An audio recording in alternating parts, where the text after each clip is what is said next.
Jika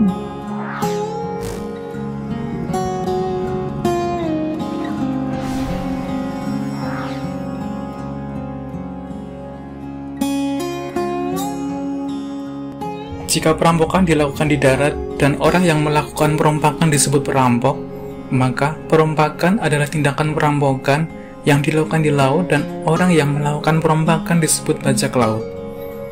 Secara perompakan bisa dibilang hampir bersamaan dengan sejarah navigasi.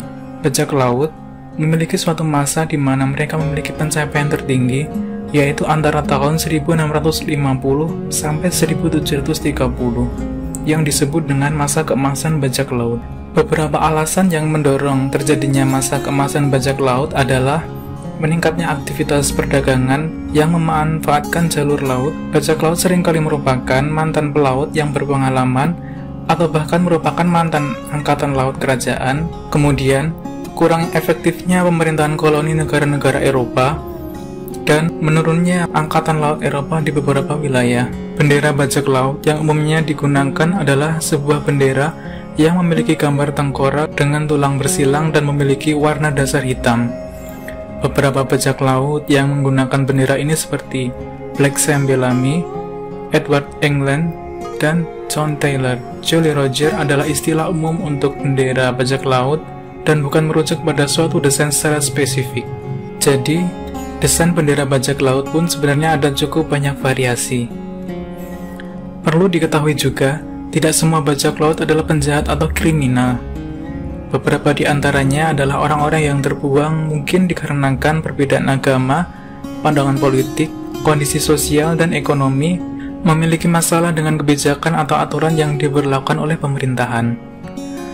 Orang yang memiliki kerjasama dagang dengan bajak laut pada akhirnya juga dianggap sama dengan bajak laut. Ada juga corsair atau privateer yang merupakan pelaut dengan tugas untuk melemahkan monopoli perdagangan mer clausum atau laut tertutup yang dilakukan oleh Spanyol dan Portugal sesuai dengan perjanjian Tordesillas yang disepakati oleh kedua negara tersebut. Fakta lainnya adalah bajak laut tidak mengubur harta yang diperolehnya. Mereka sudah mempertaruhkan keselamatan mereka untuk mendapatkan harta itu, maka mereka akan secepat mungkin untuk menghabiskannya atau paling tidak sampai mereka bisa memulai ekspedisi yang baru. Setiap harta yang didapat akan dibagi sesuai proporsi tiap pembajak. Sebuah pelanggaran apabila seorang kru bajak laut, misalnya, menemukan harta dan ia simpan sendiri untuk kepentingannya. Harta yang didapat segera menjadi barang umum dan harus masuk ke dalam proses pembagian. Berikut ini adalah beberapa tempat yang sering terjadi perompakan. Yang pertama, perompakan di Laut Karibia, seperti di dalam film Disney dengan judul Pirates of the Caribbean, film yang menceritakan tentang kehidupan bajak laut yang berada di sekitar Laut Karibia. Laut Karibia adalah laut tropis yang bersebelahan dengan Samudra Atlantik dan Teluk Meksiko. Laut ini pada saat abad pelayaran memang cukup banyak bajak laut yang melakukan perompakan. Banyaknya tindakan perompakan di sini memang dikarenakan memiliki rute perdagangan yang cukup ramai dan eksplorasi yang dilakukan oleh bangsa-bangsa Eropa. Yang kedua, perompakan di kawasan Asia Tenggara. Dengan kondisi geografisnya yang memiliki banyak pulau, selat yang sempit, dan muara sungai, membuat patroli laut menjadi sulit untuk dilakukan. Sehingga, kawasan Asia Tenggara merupakan tempat yang sempurna bagi bajak laut yang melakukan perompakan.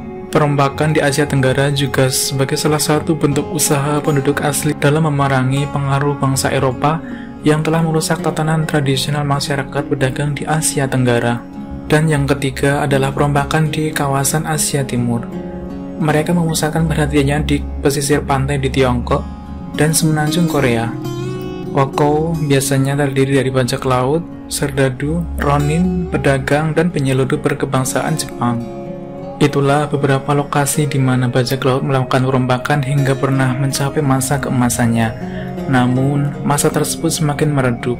Meskipun beberapa bajak laut terus beroperasi sampai tahun 1750-an, akses mereka ke pelabuhan semakin sulit. Kondisi ini dibarengi dengan kekuatan Eropa yang secara besar-besaran memperkuat penjagaan mereka atas barang-barang India Barat, sehingga risiko bajak laut untuk tertangkap pun semakin besar. Akhirnya, terjadi penurunan pembajakan dan mantan bajak laut sendiri harus mencari pekerjaan baru di perdagangan budak, pengiriman barang dagang yang sah, atau industri kayu.